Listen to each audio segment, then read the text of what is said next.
का बहुत कोई औचित्य नहीं है, लेकिन संचालिका महोदय ने बताया है कि बाबा कामेश्वर नाथ की धरती पर एक कार्यक्रम हो रहा है। लगभग 1500 करोड़ की योजनाओं का शिलान्यास और लोकार्पण माननीय पूज्य योगी आदित्यनाथ जी करने वाले। लेकिन एक बात मैं आप सबसे आग्रह करता हूँ कि आप बाबा कामेश्वर नाथ जी की धरती पर हैं, एक बार बोलेंगे बाबा कामेश्वर नाथ की जय, बाबा कामेश्वर नाथ की जय। मंच पर बैठी हुई उत्तर प्रदेश सरकार की मंत्री, संत कबीरनगर जिले की प्रभारी मंत्री विजयलक्ष्मी गौतम जी, हमारे पूर्व सांसद आदरणीय अश्विता शुक्ला जी, हमारे पूर्व सांसद आदरणीय गुरुजीत मिश्रा जी और हमारे निवर्तमान सांसद जो अभी परंतु एक साल पहले तक थे आदरणीय प्रिय प्रवीण निषाद जी, हमारे पूर्व विधायक मेधावी के हमारे राकेश सिंह जी, हमारे पूर्व विधायक जय चौबे जी, यहाँ के जिला पंचायत के अध्यक्ष और जहाँ तक मैं जानता हूँ कामेश्वर नाथ के वो मुख्य रूप से निवासी भी है, तो हम लोग उनकी धरती पर आए हैं। तो मैं सभी को प्रणाम करते हुए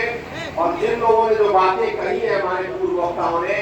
सबके साथ अपने आप को जोड़ते हुए, बहुत लंबा नहीं क्योंकि माननीय मुख्यमंत्री जी आने वाले हैं और लगभग सभी वक्ताओं ने बहुत कुछ कह ही दिया है, लेकिन एक चीज की आपको जरूर बधाई दूंगा कि भारत ने अभी जापान को पीछे छोड़ करके दुनिया की चौथी सबसे बड़ी अर्थव्यवस्था बनने का काम किया है। मोदी जी ने कहा था 2024 में कि हमारी जो अब की सरकार होगी, जो हम 15वें नंबर से 5वें नंबर पर आए हैं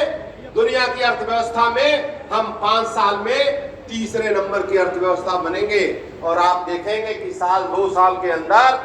दुनिया की तीसरी सबसे बड़ी अर्थव्यवस्था भारत बनेगा। और लोगों ने ऑपरेशन सिंदूर की चर्चा की,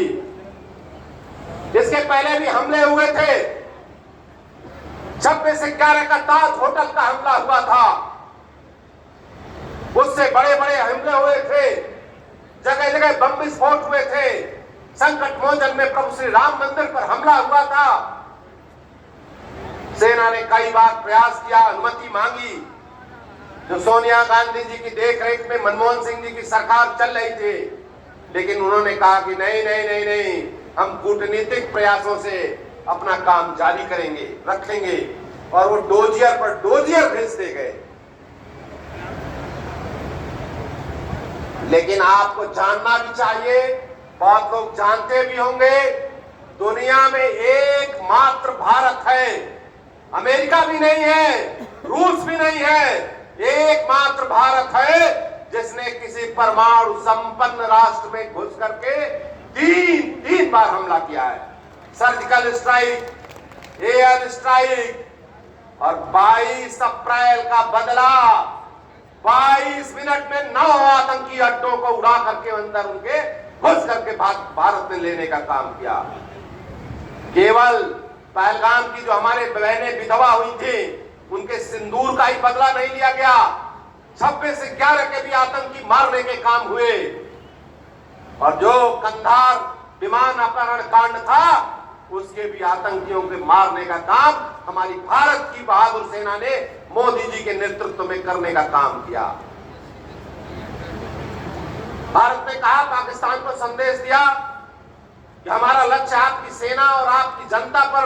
आक्रमण करने का नहीं है। अगर आप रिटेलिएट करेंगे और इस पर अपना हमला मानेंगे, खुद पर हमला मानेंगे, हमने तो आतंकी कैंपों को उड़ाया है, बड़े बड़े महल बने हुए थे, जितनी आतंकी घटनाएं हुई सब उन्हीं 9 कैंपों से हुई हैं। आप सबने वीडियो देखे होंगे, लेकिन जैसा हमारी बहन कह रही थी कि केवल और केवल 72 घंटे के अंदर हमने उनके 15 एयर बेसेस को उड़ाने का काम किया, और एक उनका छोटा सा ड्रोन भी हिंदुस्तान में नहीं गिर पाया।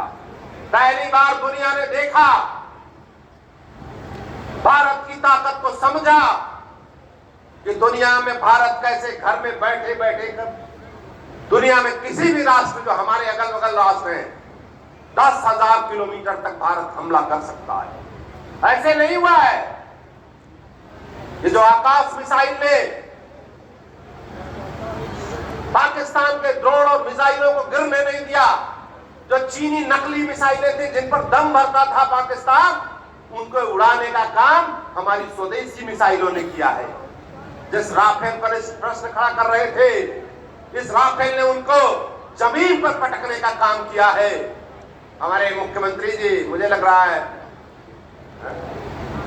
आ गए हैं, इसलिए मैं आप सबको प्रणाम करता हुआ बाबा तामेश्वर नाथ के चरणों में चरण झुकाता हुआ, आप सब जनता जनार्दन के चरणों में चरण झुकाता हुआ अपनी बात समाप्त करेंगे। एक बात बोलेंगे, योगी आदित्यनाथ जी महाराज की, योगी आदित्यनाथ जी महाराज की, योगी आदित्यनाथ जी महाराज की। धन्यवाद।